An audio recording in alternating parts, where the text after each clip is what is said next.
Hello, good afternoon.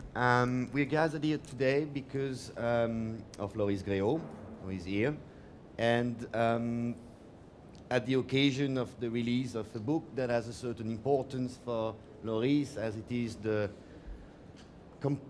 completion of a very complex project that took place in different locations, different institutions, and took different forms. From an exhibition to an opera, from a libretto to sensorial environments. I want to briefly introduce the speakers of today. Cathérine, who is curator at the Kunsthalle Wien, who has the last exhibition of the sequence of Cellar. Pablo del Val, who is director and curator at la Conservera in Murcia, and Giovanni Carmine, who is the director and curator of the Kunsthalle St.Gallen. We will discuss freely with Loris, try to keep a couple of minutes for questions if you have. And if you're interested to see the book from closer, we brought some to Stampa Bookshop, which is right opposite from here, and Loris, I'm sure, will be very happy to sign some copies if you want to. I'd like to start with Giovanni. How would you explain the complexity of this project? I mean, started some years ago at Palais Tokyo, traveled to ICA London, to Kunsthalle St.Gallen, to la Conservera, to Wien, etc. Took different shapes, took different media. Is translated into at least 2 books now, even 3 editions. How would you qualify that?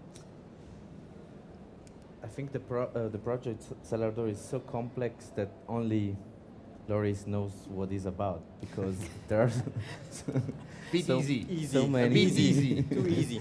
Now, so many elements and different remixes of things that I'm very curious to see the book that because personally I missed also a couple of exhibitions related to cellar doors, so I can recover and get finally a good picture of what was this project.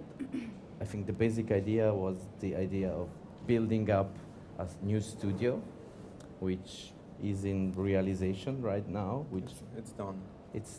There are pictures of the studio. Yeah, it's the book that you've just published. Yeah, and you'll see inside. So I guess just to take from what you just stated, part of the project is also about missing element of it. So that's also why it's important for me today to have you guys on my side. And Lionel didn't introduce himself, so this is Lionel Bovier, director of JRP Ringier. I forgot. That but I know everybody in the room. Okay, me too, almost. So what is really important to me today is not that it's the ending of the project, but the book itself, it's the only element. It's really the image of the banding, right? It's the only object from the cellar door part when you can embrace all the thought and image and let's say topological aspect of rereading some of the process. So thank you for being here. But Cathérine, would you think that this project relates to some kind of like a Gesamtkunstwerk or something that is all-encompassing, or is it more cinematographic in the fact that it's a sequence? And, I mean, or Pablo? Well, I think there are both elements, like the Märzbau Gesamtkunstwerk idea, which I believe there is also one of the projects directly relating to it. That was on view at Palais Tokyo. But then the cinematographic line, I think, comes most obviously through in the book, in terms that I wanted to bring back a question in relation to the book, since it follows a very strong narrative chronological line, and I was wondering why you choose this quite, let's say, conventional way of mediating the whole project at the end, even though, yeah, I was wondering a little bit if you could tell us a little bit about the narrative you choose for the book. You mean the narrative? You're talking about the fiction of the libretto itself, or the book, or the layout of the book? The layout of the book. Actually, I just wanted something to be really.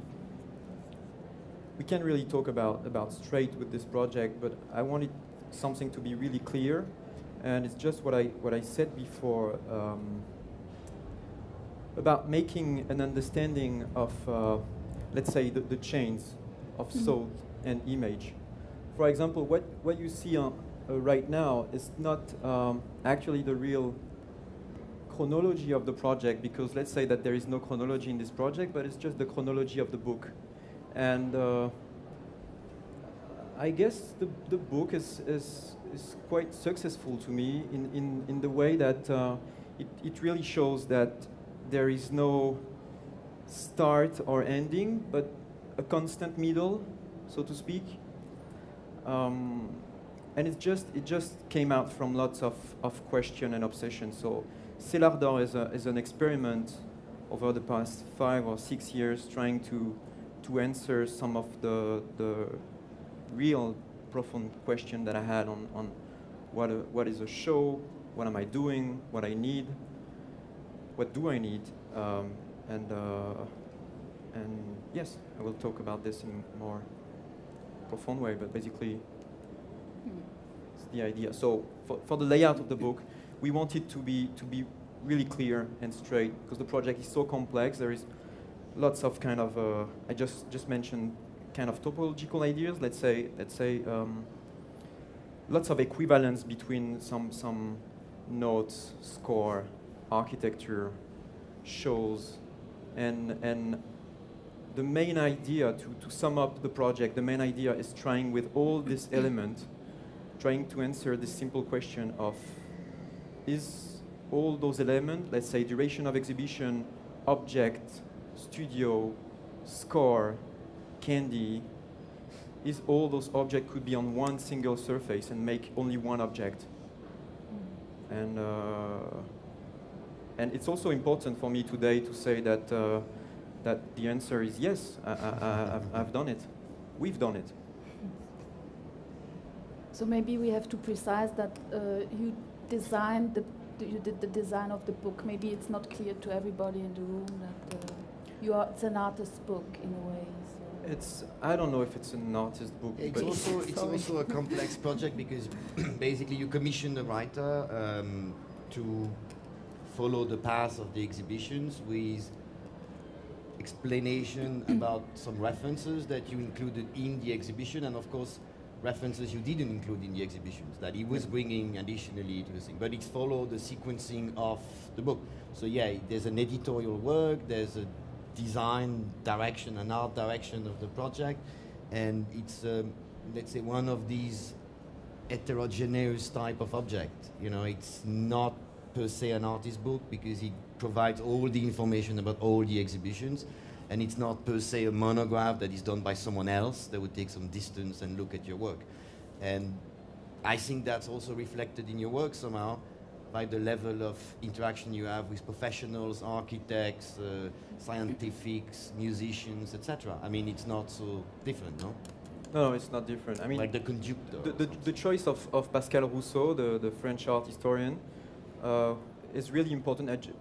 I mean, we could only done this with one author, and Pascal Rousseau is maybe the person who knows the best all the process involved in Cellar, and there is no pathos in that, but he's also my best friend, so it was the one to make single straight text that was required for this book. I would like to add that really when you go through the book and you have a reading of it, although every chapter of Cellar is very defined, like in a very traditional way, in the sense that it comes in the chronological order of the different institutions. The nice thing about the design is suddenly the division between one institution and the other is tiny. It's a text with a really, really small headline that talks about what you're entering to, the new door that you're opening. But if you go through the book, as if you are a visitor or a viewer that has never been in Cellar Door in his entire life, you start a really amazing journey. Because if you don't pay attention to those little calls that divide one exhibition from the other, you're totally lost in space. When my team and I were going through the book and we started to try to find ourselves, this sort of need of ego to say, where is Murcia? Because we're in the middle of nowhere, so it's like, let's find ourselves in the book. Then we started to do this reading that we saw the exhibition in our space reflected everywhere. So it's all this magic about the book, that there's so many different elements or issues or even pieces that have been reused in many of the shows that gives you continuously the sensation that the book is a final exhibition. I mean, it's like you go from page 13 and then you jump to page 120 and suddenly that you are feeling that you are looking the same show. So this was really exciting, no? That I think that's good.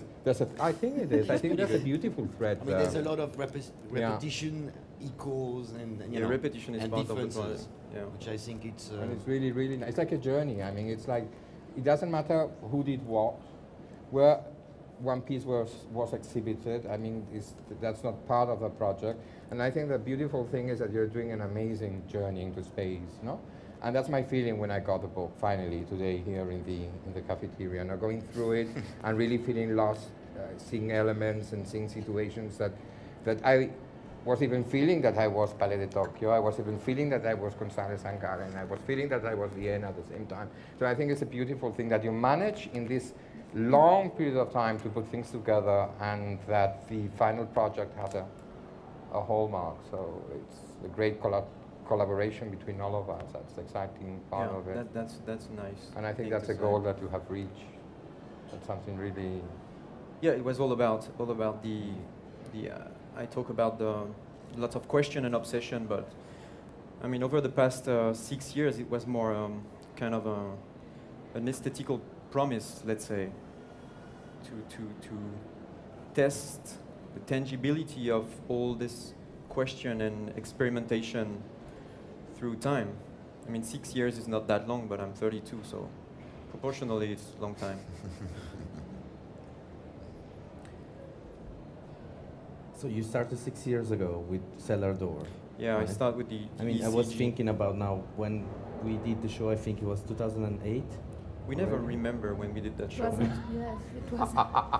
No, seriously, we have a problem 2008? with this. Yeah. 2008? Yeah. Mm. No, and do you consider now Cellar Door closed? I mean, it's conclusion the book, or it's never closed. I mean, it can be closed. The way it has been built, yeah, it's just an open form. Like the score, let's say, and the libretto is inside the book. And the way I've taken lots of care on this, all these equivalents in this idea. Try to follow me. This idea that if you play the score, you replay the show. If you play the show, you replay the architecture. And for example, part of the book here has been done inside the studio. So it's like the image of a Larsen, right? It's a Larsen, and I mean. The fact that the score is here, the book is here, the studio is built. I'm making today works are popping up from the studio. It means it's rolling. It's not the ending. It's a constant. Cellar Door is a constant beginning. But that's a very musical approach. I mean, that's what you studied. I studied music as well. But I mean, I was thinking of that when you reproduced a book in the book. And I was like wondering, you know, why the book and why not the score in a different version? I mean, it can be more economic in space and so on. Not that I'm only concerned by that, but I was questioning myself. And in fact, I think you work like this. You work with this system of, as I said, echoes and differences, repetition, you know, variations. And as you say, if you replay this score, if you play this partition again, in a way you reactivate the whole project. So yeah, I would go in the same direction, saying it cannot be closed as long as someone wants to play the partition again. I mean, even the potentiality of doing it, even the potentiality make it real. I mean, let's talk about the candy. The candy was like, let's say the candy was the first form that Cellar Door have taken. I love to imagine that Can you now. explain just? Yeah, the candy is it's called Cellar, and it's like a kind of phonetic, slippery, tricky thing.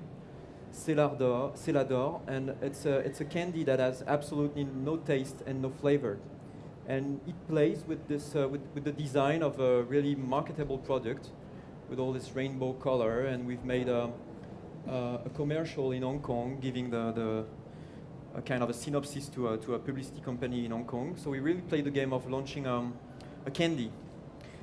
But the idea that the candy has no taste is the way that I mean, that's what I'm telling myself. You can project any kind of taste or flavor on it. So in the first place, it was the teaser of the project. So it works as if you can project the shows, the architecture, and everything. But now that we have the book in front of us, and that tonight we will give away some Cellar candy, we could imagine that the tasteless aspect could reactivate. I mean, the candy have now the taste of the show, basically. The candy have the taste of the architecture and the score. So yeah. I don't know where I start. But That was a nice. Okay. It was a nice ending. And so the first project was the candy. Then the first project was not the candy. The first project was the ECG, because Oh, yeah. the electroencephalogram. Mm-hmm. Because I know at the time that I was going into trouble, because I was invited to do a show in the Wool Palais de Tokyo, which polarized lots of problem in the second place. So, I mean, the moment I had to think about what I will do, what I will need, I just thought of this kind of work, to kind of keeping that moment of reflection that is kind of never archived. And I asked a neurologist to record 30 minutes of the electricity of the brain while I was thinking of everything that I just said. And so it starts with the electricity of the brain. Then it becomes a light bulb that was pulsating from this moment of reflection. Mm-hmm. Then the candy, then the opera, then lots of shows, building up the studio, and here we are with the book. And sorry. please. I have maybe a little bit trivial question to you, but you don't think that after the sort of announcement of a closure of a project, that the true place might become a sort of place that people want to see? I mean, with the photo you announced, I mean, you don't think that is it part of the game or the narrative that people might see the studio one day or not? I mean, the idea of the studio is, and the studio itself is, it's private, right? It's a real studio. I mean, it's not something like you can visit. I really like Jorge Pardo's work, and I'm thinking right now about his house, his own house that become a project, and people could make some reservation and visit the house. But I mean, the studio is just there and it has to say, because it contains a part of fiction, and it has to say some of the fiction. So I'll be in the studio. I am in the studio. I'm living inside, and I'm working inside. This was the main. This was the first question: how to change my complete activity, my complete behavior, and the way I see the world. Let's say, about the simple idea that where you live just change all your perception, and designing the studio, not to design a building, and let's say frozen music. Architecture is defined as frozen music. The idea was to design an object that was that is built around the work and not coming from the work or to do even more work. I don't know if that part was clear, but I think it was. Oh, it is. Yes. Okay.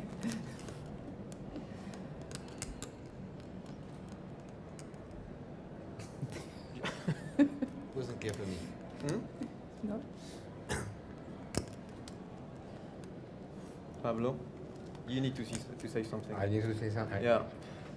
No, that for us, I mean, we opened La Conservera with Loris. Which was a good idea. Was an amazing idea. Amazing idea. And after 2 years of existence of the art center, it's kept in everybody's memories, in the memory of the town, in the memory of the city, in the memory of the team, of everyone that was there, because it was making magic. And it was a commitment because Loris knew nothing about us. We knew not much about you, I mean, especially from previous shows and readings. And I think that's part of the magic of us being part of Cellar, no? The generosity of the institution, the generosity of the artists, and all what we managed to do there, no? So for us to open the show, the art center with Cellar was really nice, just because it set the lines of the institution for the future, no? And the standards of that show were so high that since then I've been having a lot of trouble.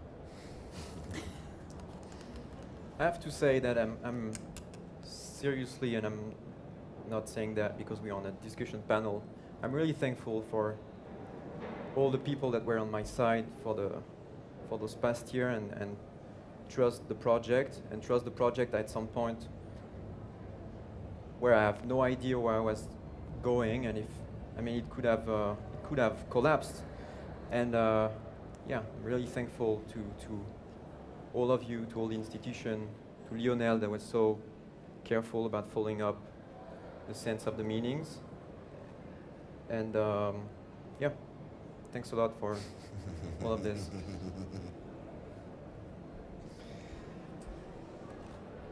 I think we have a minute for a question if someone would like to ask something to Loris. Or to Pablo. No. You can speak up from the room. There's a microphone if you want. Or Giovanni. Go on. I can't believe we were so clear. Also brilliant. It was. Seriously, everybody's done. Do you want to say something about your There is new Maestro There's a wants to question. ask a question. Oh, thank you. Thank you. It was totally clear, so maybe I can help with that. No, just kidding. I have a question. So this is this massive project which creates art and great experience for everybody, but it creates a psychic place, sort of symbolized by the studio, out of which art can be created. So, is it necessary now for an artist, even as old as you, to create, is this art school for you? Was this preparing as it was in, being a follower of a great master, to create your own experience, to organize your mind in such a way to be the artist you need to be? Well, thank you for this question. And the thing about the studio and the way I think this whole story was in fact some serious question at the time. Let's say back into, it's not that far, but back into 2006. It was not about producing more shows or producing more objects or producing more beautiful image for a book, but what do I needed at the time, and how to reverse some of the process of making a show. What is a show and what is the time? What can be done during a duration of the show? The show for me is the moment to crystallize every kind of possibilities, and the shift of my thoughts was about placing in the center of the work, as the masterpiece, let's say, my own studio. And I think it was it was the good answer. If I want to be really honest with myself, I could have done something really less risky, but this is not my idea of art. And I never intend, at the ACA of London, Conservera of Murcia, the Kunsthalle of St.Gallen, and the Kunsthalle of Vienna, I never tried to make another show. It was another moment to answer some of obsession and question about what is Cellar and what am I doing right now. So the main idea could be summed up like this. my masterpiece as the studio, which created this image of the Klein bottle or the Moebius strip. I mean, it's trying to make only one surface than more than one object. I don't know if that was clear. It was good? Thank you.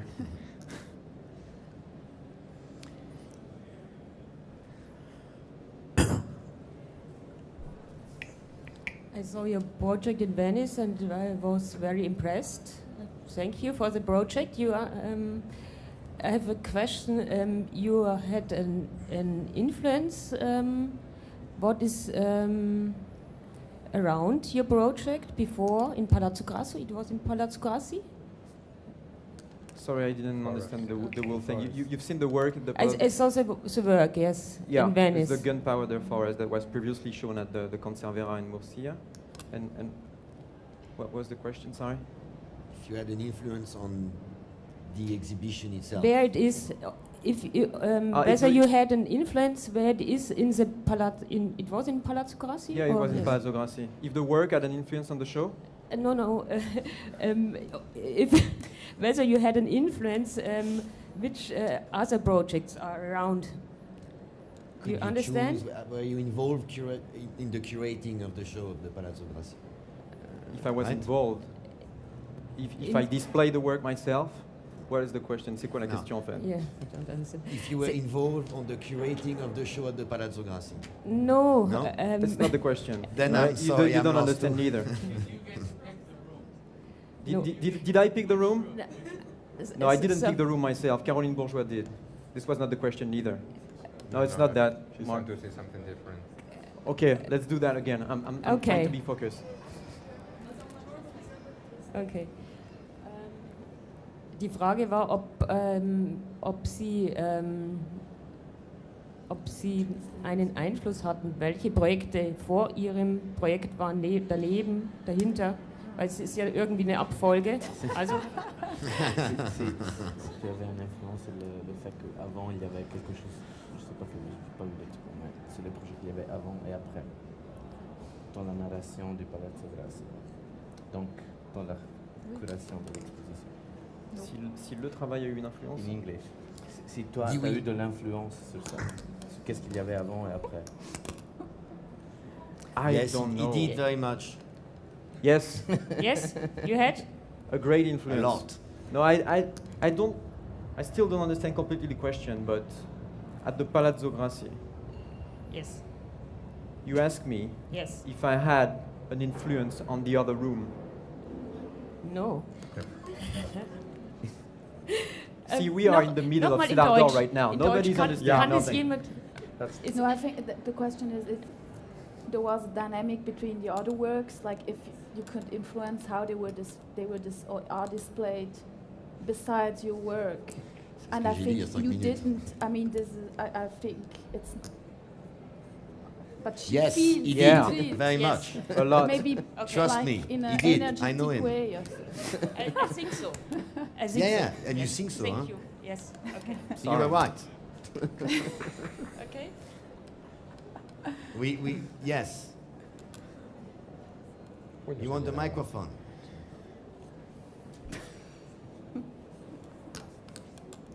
Lots of influence. Yeah, I have a very small question.